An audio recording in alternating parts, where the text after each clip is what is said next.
Bismillahirrahmanirrahim. Assalamualaikum warahmatullahi wabarakatuh. Bagaimana kabarnya anak-anak semua? Semoga dalam keadaan sehat-sehat selalu ya nak. Di video pembelajaran kali ini kita akan mempelajari lanjutan dari video sebelumnya. Kalau video sebelumnya menjelaskan tentang sel, kali ini kita akan mempelajari tentang jaringan, organ, sistem organ, dan organisme. Sebelum mulai, mari sama-sama kita membaca basmalah terlebih dahulu.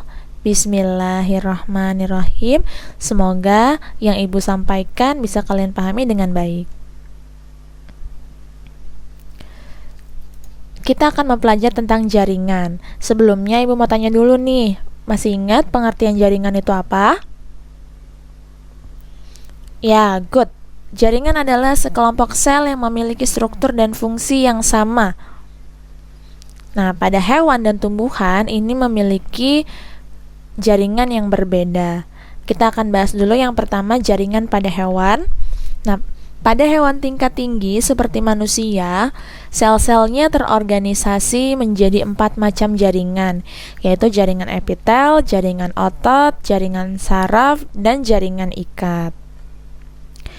Yang pertama kita bahas dulu tentang jaringan epitel.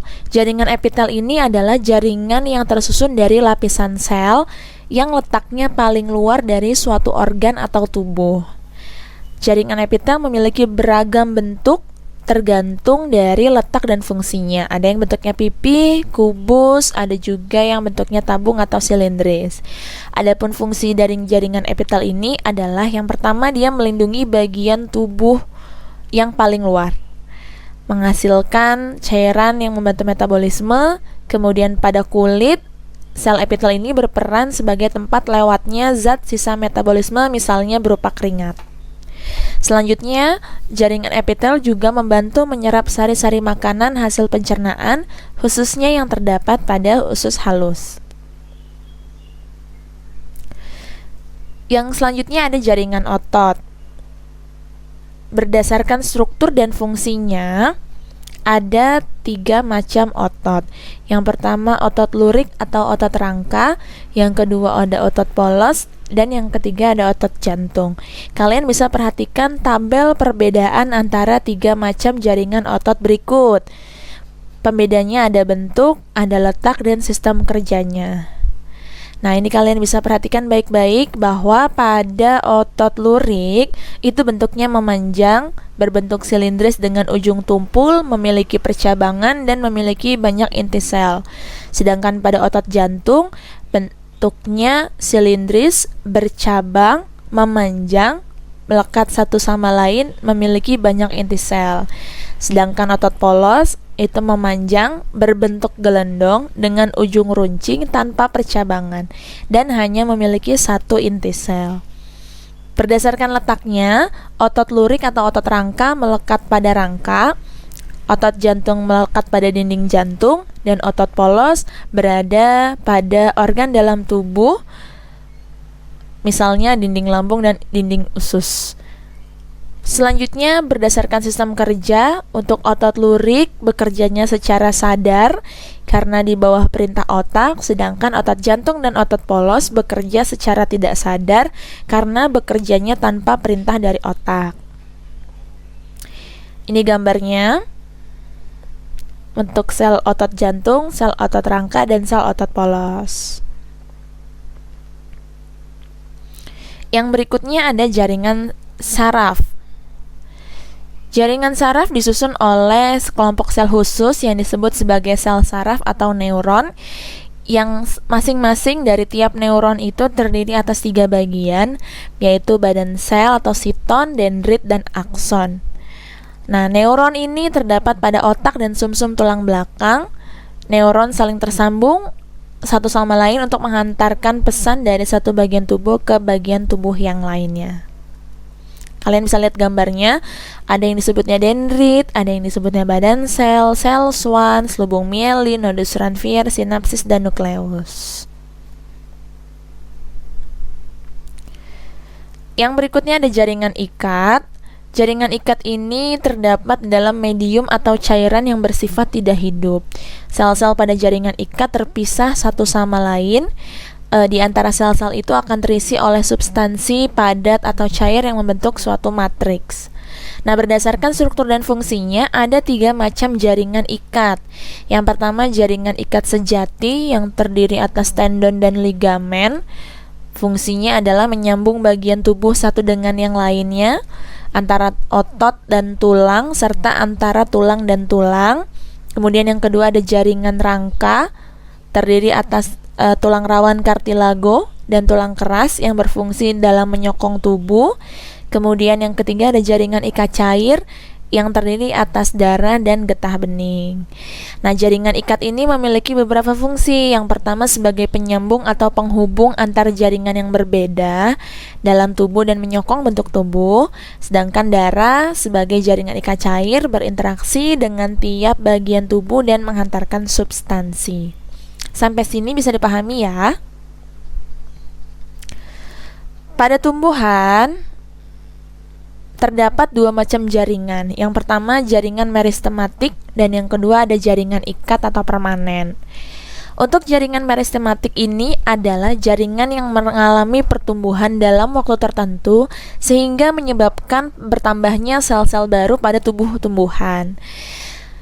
Terdapat pada ujung akar dan ujung batang, dan si jaringan meristematik ini adalah aktif membelah menyebabkan terjadinya pertumbuhan. Biasanya pertumbuhan panjang dan lebar pada tubuh tumbuhan. Karakteristik dari jaringan ini adalah berukuran kecil, dinding selnya tipis, kemudian kaya akan sitoplasma dengan inti sel yang tampak menonjol, sel-selnya tersusun rapat, bahkan tidak memiliki celah antar sel, dan sangat aktif membelah.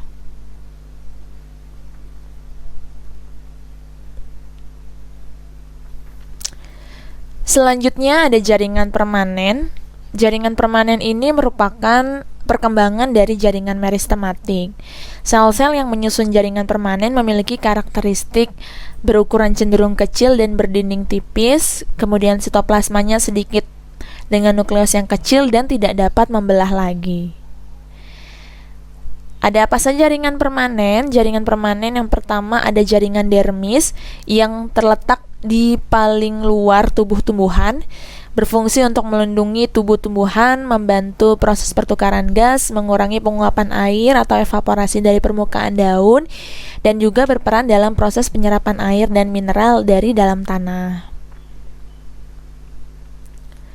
Yang kedua ada jaringan pembuluh, disebut juga sebagai jaringan penghantar, yang disusun oleh 2 macam jaringan, yaitu xilem dan floem, di mana pergerakan air dan mineral terjadi melalui xilem, sedangkan makanan hasil fotosintesis yang dihasilkan di daun akan dihantarkan ke bagian tubuh yang lain melalui floem.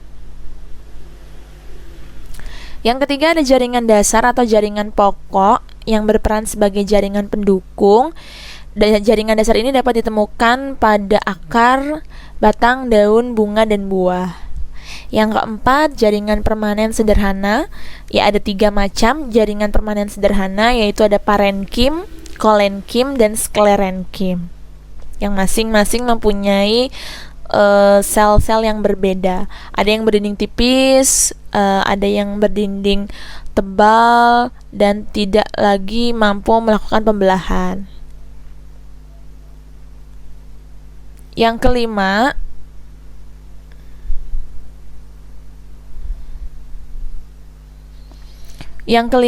ada jaringan permanen kompleks, terdiri atas jaringan pembuluh xilem dan floem. Xilem tersusun dari beberapa jenis sel. Salah satunya adalah sel pembuluh yang berbentuk tabung dengan dinding sel yang tebal. Kemudian seperti xilem juga, floem itu tersusun dari sel yang berbeda. Yang paling penting selnya adalah sel pembuluh tapis. Bentuknya tabung dengan dinding sel ujung-ujungnya saling tersambung satu sama lain. Floem juga memiliki sel tetangga yang menempel pada pembuluh tapis serta parenkim floem dan serat floem. Jaringan permanen kompleks terdiri atas jaringan pembuluh xilem dan floem. Xilem tersusun dari beberapa jenis sel, salah satunya adalah sel pembuluh yang berbentuk tabung dan dinding sel yang tebal.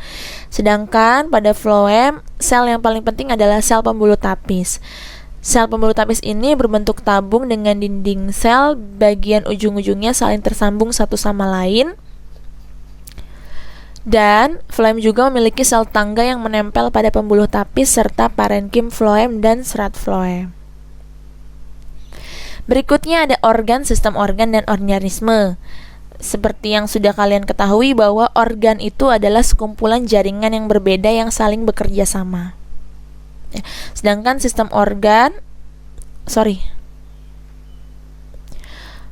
berikutnya ada organ, sistem organ, dan organisme.